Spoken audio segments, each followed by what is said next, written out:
এটা হলো আপনাদের requested video top 5 no top 5 না টপ 10 বেস্ট স্মার্টফোন। তার মানে আপনি বুঝে ফেলছেন একটা ভিডিওতে আপনারা দুইটা বাজেট সেগমেন্টের ডিভাইসের ভিডিও পেতে যাচ্ছেন। আজকের ভিডিওতে আমরা 35,000 টাকার আশেপাশে, একটু নিচে একটু উপরে, আবার 40,000 টাকার আশেপাশের মোট 10টি ডিভাইস নিয়ে কথা বলতে যাচ্ছি। ঈদে যারা নতুন ডিভাইস কেনার জন্য ওয়েট করে আছেন, ঈদের আগ মুহূর্তে কিনে ফেলবেন, আই হোপ তাদের ডিসিশন মেক করতে এই ভিডিওটা অনেক বেশি কাজে লাগবে। চলুন শুরু করা যাক। আমাদের আজকের ভিডিও স্পন্সর গ্যাজেটস। তাদের কাছে কিন্তু আপনারা এই ডিভাইসগুলো অবশ্যই যে দামে বলা হবে সে দামেই পেয়ে যাবেন। তাদের সব ঢাকা সহ ঢাকার বাইরে অনেক অঞ্চলে রয়েছে, আপনারা জানেন, এমনকি আপনি অনলাইন থেকেও পারচেস করতে পারবেন। আরেকটা বিষয়, আজকে যে ফোনগুলো আমরা চয়েস করছি প্রত্যেকটাতে অবশ্যই তো অ্যামোলেড প্যানেল রয়েছে, হাই রিফ্রেশ রেট রয়েছে, এমনকি ম্যাক্সিমাম ফোনেই বা 85% ফোনে স্ন্যাপড্রাগনের এসওসি রয়েছে। এগুলো গেমিং এর দিক থেকে ভালো হবে, ক্যামেরার দিক থেকে ভালো হবে, ব্যাটারির দিক থেকে ভালো হবে এবং ব্র্যান্ড ওয়াইজ ভালো হবে। হিসাব সোজা। চলুন শুরু করছি। 40,000 প্লাস থেকে আস্তে আস্তে আমরা 30,000-এর দিকে যাব। ওকে, এই মুহূর্তে আপনার পকেটে যদি 43,499 টাকা বা 43,500 টাকা থাকে এবং আপনি চাচ্ছেন একটু ক্যামেরা সেন্ট্রিক ডিভাইস নিতে, সেই ক্ষেত্রে আপনি চয়েস করতে পারেন কিন্তু নাথিং ফোন 3A Pro। হ্যাঁ, ডিজাইন নিয়ে একটু কন্ট্রোভার্সিয়াল ব্যাপার স্যাপার থাকতে পারে, বাট এই ফোনটার ক্যামেরা সেগমেন্ট ভালো। অবশ্যই অ্যামোলেড প্যানেল আছে, ডিভাইসটাতে এসওসি হিসেবে রয়েছে স্ন্যাপড্রাগন 7S Gen 3, যেটা মোটামুটি মিড রেঞ্জ প্রাইস পয়েন্টের একটা চিপ। যদিও বা আপনি গেমিং এর জন্য চয়েস করতে চাইলে এর চাইতে বেটার চিপ আরো কম দামে পাবেন, ওই প্রসঙ্গে আমরা একটু পরে যাচ্ছি। এরপরে ক্যামেরা সেকশন এসে আপনি দেখুন 50 মেগাপিক্সেল প্লাস 50 মেগাপিক্সেলের 3x এর টেলিফটো জুম লেন্স রয়েছে, 8 megapixel ultra wide shooter and front facing camera 50 megapixel. সত্যি বলতে এই স্মার্টফোনটা এই প্রাইস পয়েন্ট থেকে ক্যামেরার জন্য বেশ ভালো একটা অপশন।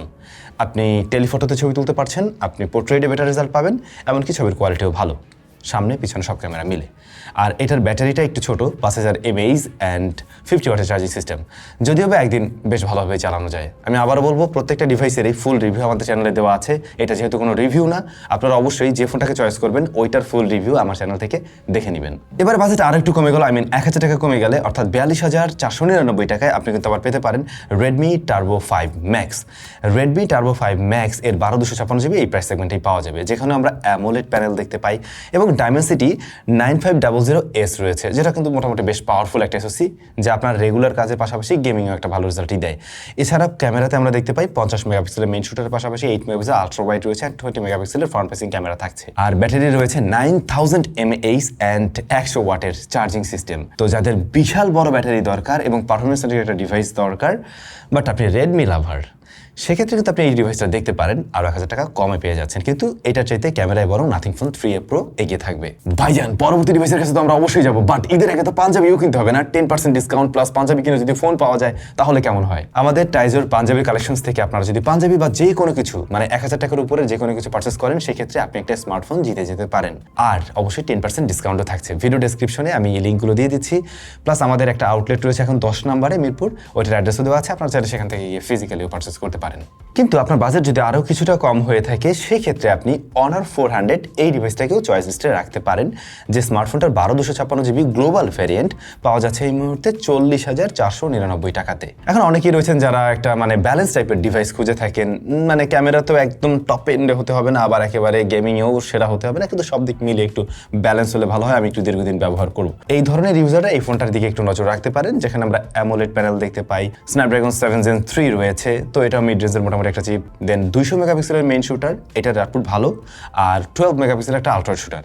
না, এটাতে টেলিফটো নেই, টেলিফটো থাকলে এই জিনিসটা পুরা জোস হইতো। অন্যদিকে ফ্রন্ট ফেসিং ক্যামেরায় রয়েছে 50 মেগাপিক্সেলের শুটার। এখন আপনারা চাইলে এই ফোনটা দেখতে পারেন যদি ব্যালেন্স টাইপের একটা ডিভাইস আপনার প্রয়োজন হয়, কারণ ওদের ইউআই মোটামুটি আবার বেশ ভালো আছে, লং রানেও একটা বেটার আউটপুট দিয়ে থাকে। তবে আরও দুইটা ফোনের মডেল আমি বলে দিচ্ছি, এগুলো নিয়ে আমি কাজ করছি, এখনো রিভিউ আসেনি, দ্যাটস ওয়াই আমি এগুলোর সম্বন্ধে একদম ডিটেলে গেলাম না। এগুলো হচ্ছে OnePlus Turbo 6V, আর একটা হচ্ছে Z10 Turbo Plus। Z10 Turbo Plus বেশ আগের ফোন, এই ফোনটা যথেষ্ট ভালো, অবশ্যই আপনারা Z10 Turbo Plus এই ডিভাইসটাও দেখতে পারেন। এবারে বাজেট 40-এর নিচের ঘরে চলে আসছে। এবার একটা বিষয় খেয়াল করছেন, এই ফোনগুলোর দামই আরও কিছুটা কম ছিল অল্প কিছুদিন আগে, কিন্তু ফোনের দাম বেড়ে গেছে। এবং চায়নাতেও মোটামুটি খোঁজ খবর নিলাম, যা বোঝা যাচ্ছে ভাই ফোনের দাম খুব শীঘ্রই কমছে না। মানে এ বছর আপনাদেরকে আসলে একটু কষ্টের মধ্যে দিয়ে যেতে হবে, কিছু করার নেই।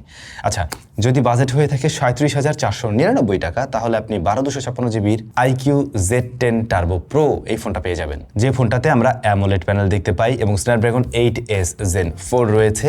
আর এই এসওসি দিয়ে আপনি চাইলে অনায়াসে গেমিং করতে পারবেন। এসওসিটা খুব বেশি হিট জেনারেট করে না এবং রেগুলার পারফরমেন্সে তো জোস। পাশাপাশি ক্যামেরা সেকশনে এসে আমরা দেখতে পাই 50 মেগাপিক্সেল প্লাস 8 মেগাপিক্সেল, মানে আলট্রা ওয়াইড অ্যান্ড মেইন না, টেলিফটো এখানেও নেই।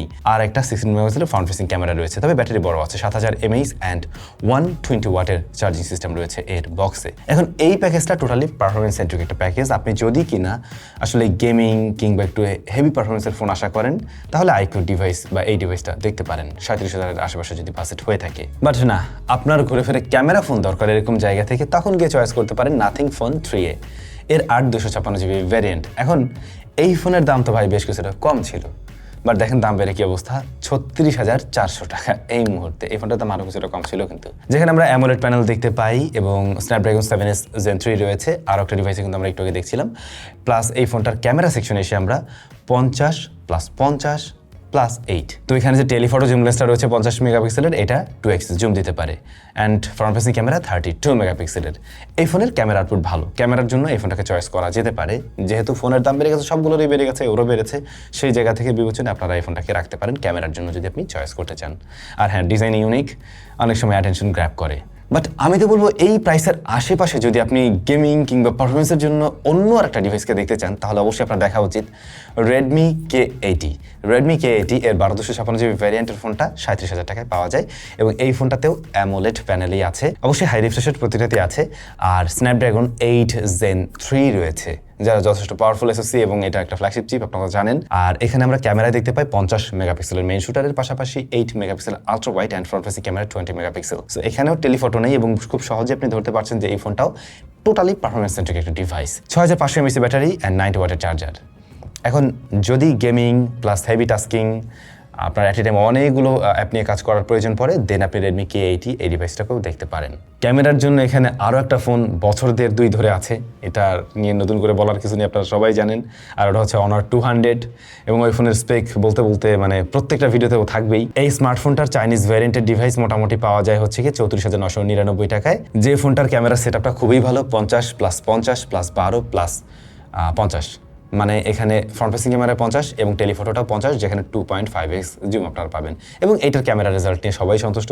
আর যদি বলেন পারফরমেন্স ওয়াইজ, হ্যাঁ রেগুলার টাস্ক মোটামুটি ভালোই করতে পারে, তবে এর চাইতে তো বেটার গেমিং ফোন আপনি এক্সিস্ট করতে দেখছেন অলরেডি। আচ্ছা, গেমিং এর জন্য হলে আমি আরও একটা ফোনকে সাজেস্ট করবো, যদিও এটা মোটামুটি একটু ব্যালেন্স টাইপের একটা ডিভাইস, আর তা হচ্ছে Redmi Turbo 4 Pro। এই স্মার্টফোনটার 12/256GB আপনারা পেয়ে যাবেন 35,999 টাকায় বা 36,000 টাকায়। এটার দামও কিন্তু বেড়েছে, এটার দাম আরও কম ছিল, এমনকি বোধহয় এই ফোন 30-এর ঘরে 30-এর নিচেও চলে আসছিল।